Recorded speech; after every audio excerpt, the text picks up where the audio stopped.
Hello everyone, আসসালামু আলাইকুম। আজকে আমি তোমাদেরকে পঞ্চম শ্রেণীর বৃত্তি পরীক্ষার নমুনা প্রশ্ন দেখাবো। তোমরা অনেকেই বলেছিলে যে পঞ্চম শ্রেণীর বৃত্তি পরীক্ষার প্রশ্ন দেখাতে, তাই তোমাদের কথাই রাখছি। এটা হচ্ছে বৃত্তি পরীক্ষার প্রশ্ন, বাংলা, আমার স্টুডেন্ট থেকে নিয়েছি। দেখো তোমাদের কি কবিতা বৃত্তি পরীক্ষায় আসতে পারে। সময় থাকবে 2 ঘন্টা 30 মিনিট, 100 নাম্বারের। কবি ও কবিতা সহ কবিতার নাম সহ শব্দদূষণ কবিতার প্রথম 8 লাইন লেখো। তাহলে বৃত্তি পরীক্ষার জন্য তোমরা শব্দদূষণ কবিতাটা শিখতে পারো। শব্দদূষণ কবিতাটা হচ্ছে অনেক ইম্পর্টেন্ট। এরপরে দেখো 2 নম্বরে শূন্যস্থান আছে।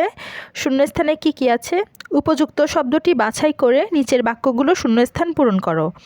ক নাম্বার, তাদের ইচ্ছা নবীজি সাল্লাল্লাহু আলাইহি সাল্লামের সঙ্গে, এখানে শূন্যস্থান দিছে, তারপর পালন করবেন, কি হবে তোমরা বসাবা।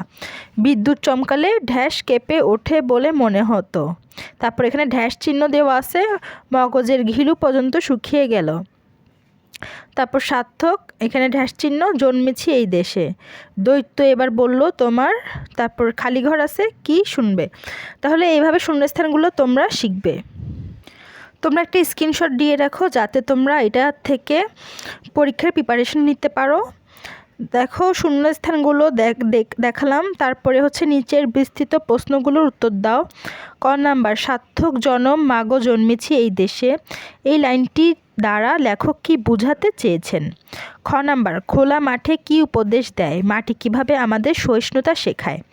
গ নাম্বার, বদ্রীনাথের কি রোগ হয়েছিল, এই রোগ সম্পর্কে লেখো।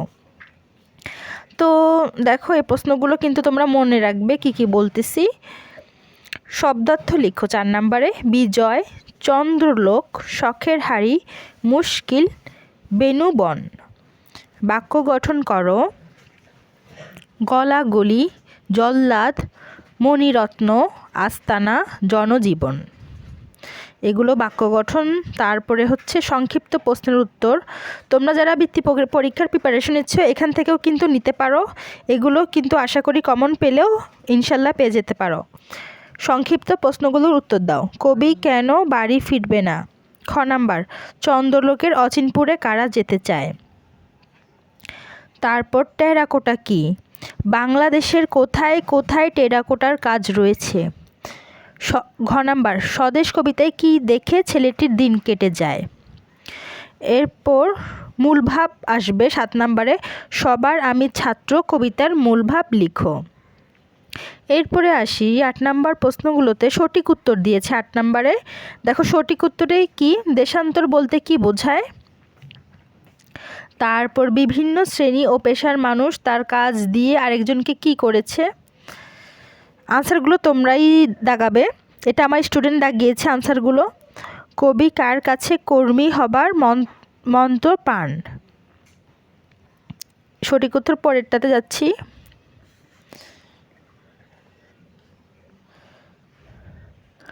রং তুলি না থাকলেও ছেলেটি দেশের সব কিছু কীভাবে আঁকতে পারবে। তারপরে জগদীশ চন্দ্র বসু কত সালে কলকাতায় প্রেসিডেন্সি কলেজে যোগদান করেন। নিচে শব্দগুলো একটি করে সমার্থক শব্দ লিখো। সমার্থক শব্দ দেখো কি লিখবা। মোরা, দুনিয়া, শোনা, উদ্দেশ্য, হাজির, এগুলো হচ্ছে সমার্থক শব্দ লিখবে। তারপর নিচের বাক্যগুলোর দাগ দেওয়া পদগুলোর খাতায় লিখো এবং কোনটি পদ পাশ লিখো। ক নাম্বার, এক সময় সুন্দরবনে প্রচুর গন্ডার ছিল, এটা কোন পদ লিখবে। তারপর বনের সকল প্রাণী সমবেত হলো।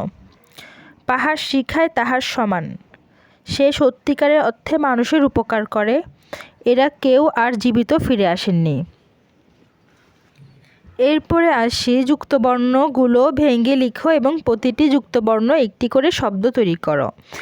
তো যুক্তবর্ণ যেগুলো আছে তোমরা এক নজর দেখে নাও। এরপরে আসি 12 নম্বরে। নিচের অনুচ্ছেদে যথাস্থানে বিরামচিহ্ন বসাও। 12 নম্বরে বিরামচিহ্ন থাকবে। তারপরে এক কথায় প্রকাশ, মাথা নত করে অভিবাদন করা, জনশূন্যে যে স্থান, কাঠের তৈরি খাট, শত অব্দের সমাহার, একের সঙ্গে অন্যের, এগুলো এক কথায় প্রকাশ শিখবে। তারপরে 14 নম্বরে কি থাকছে, মনে করো তুমি দিনা, তুমি পশ্চিম পটিয়া সরকারি প্রাথমিক বিদ্যালয়ে একজন ছাত্রী। বিনা বেতনে অধ্যয়নের জন্য তোমার বিদ্যালয়ের প্রধান শিক্ষকের নিকট আবেদনের পত্র লেখো। তাহলে বিনা বেতনের আবেদনটা তোমরা ভালো করে শিখে নেবে। নিচের কোনো একটি বিষয়ে 150 শব্দের রচনা লেখো। রচনা কি? কম্পিউটার, এটা এসেছে। বিদায় হজ, এটা এসেছে। বৃক্ষরোপণ, এটা এসেছে। তাহলে এই তিনটা রচনা কিন্তু খুবই গুরুত্বপূর্ণ, যেহেতু বৃত্তি পরীক্ষায় এসেছে। কম্পিউটার ভালো মতো শিখবে, বিদায় হজ শিখবে, আর বৃক্ষরোপণ শিখবে। তোমাদের কিন্তু রচনার পয়েন্টগুলোও দিয়ে দিয়েছে, অনেক সহজ করে দিয়েছে। তোমরা এই পয়েন্টগুলো ইউজ করে রচনা লিখে ফেলবে। আজকের মতো এখানে শেষ করছি। পরবর্তীতে তোমাদের কি কি প্রশ্ন লাগবে বৃত্তি পরীক্ষা সম্পর্কে জানতে চাইলে আমাকে অবশ্যই কমেন্ট করবে। আমি সকলের কমেন্টে রিপ্লাই দিই, সকলের কমেন্ট পড়ি। আর কষ্ট করে যেহেতু ভিডিও বানিয়েছি, একটা লাইক অন্তত দিয়ে যাবে। সবাইকে আল্লাহ হাফেজ।